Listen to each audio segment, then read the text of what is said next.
the next match, I was about to say I was going to hate it, and it was in its own way rotten, but it wasn't as bad as I thought it was going to be. Top Flight against Angelico and Evans, TH2. TH1 just didn't work out, I guess. It's Hybrid2. What's TH2? That's the team. They called it TH2. Oh, okay. The Hybrid2 or whatever. Oh. I don't know. It may be a genetic experiment gone wrong. Every time I see Angelico do that dance to the ring, I hate him more than Donald Trump. Man, I'm getting such a kick out of that. There used to be this girl I would know. Every now and then you'd see her in like different clubs in the city. And she was pretty good looking. And she'd always be dancing by herself in the corner, like ignoring everyone. No one could talk to her. She was in her own world. That's Angelico. He's like just dancing. He's looking down. He's not paying attention to anyone. It reminds me of that every time I see it. It gets funnier each time I see it. I wish I had that frame of reference, that picture in my mind where I could attach it to something funny. But I figured something out because somebody told me. The bigger Top Flight brother that I said looked pretty good was in MLW last year. He was the masked Airwolf. I thought I'd seen his face before I saw it in the locker room, but he was wearing a mask in his matches.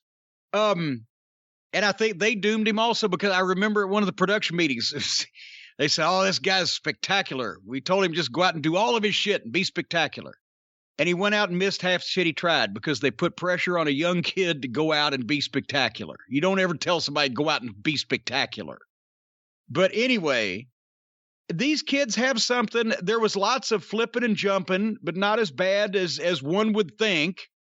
Nobody fell off anything or missed a dive or landed on anybody, so that's good on Angelico and Evans's part. But it was an indie-style match with 4 green guys doing moves. And they've aired a dozen other tag team matches that were much worse, but they did way too much too fast. But then I think, okay, these young kids, they brought them in, made a big deal out of them, put them in with the Bucks. They could have their little showcase and everything, so now they're going to start using them. Angelico gets a leg lock on the younger brother, and he tapped out. This team, they even had Angelico and Evans say a brief little pre-tape promo that we're tired of being looked over and, not being treated like with respect or whatever the fuck, which is what every heel team should say. They haven't been on TV in 2 months. They come back and they beat the new babyface team. This fucking, let's face it, I'm sorry. They were talking about TH2 being veterans and experienced. It made them sound like Bockwinkel and Stevens. No, I know Evans has been around for a while. He spent most of his time in Japan. I'm sure I've met him. He's a nice enough fellow, but all this flipping and bullshit, it's been horrible since day one, continues to be horrible. Angelico looks like they goddamn poured him into a garden hose, made a mold of him. He's fucking 6'3", 122 pounds with that goddamn ridiculous fucking dancing and all the flippy bullshit they do. They're a preliminary job team. And their new babyface team, in their second television appearance, taps out to an underneath mid-card heel team.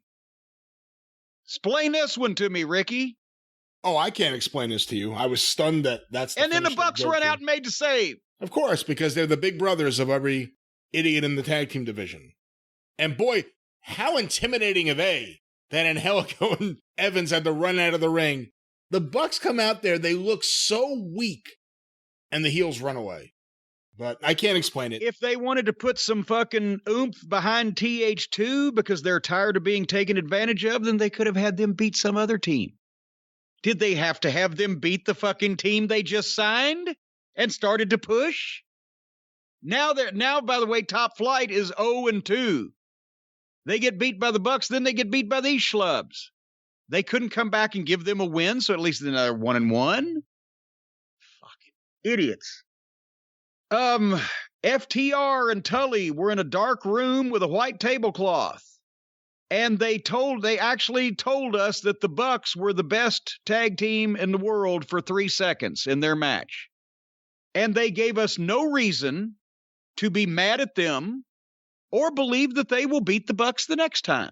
I don't know whether they're heels or baby faces. They have a manager, but they say nothing heelish or to make anyone mad or to make excuses for getting screwed by the Bucks the first time around.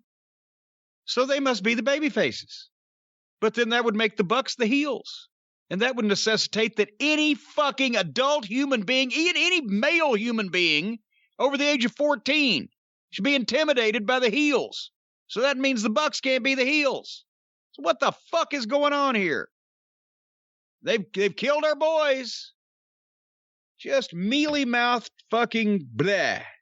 Didn't even give them anything to say or to talk about. I don't have any explanation or any additional thoughts. I hope to see them back in the ring soon, having great matches. Having great with who? Are they gonna leave and work for another promotion? Who are they gonna have these great matches with? They have not handled FTR well in any sense of the word.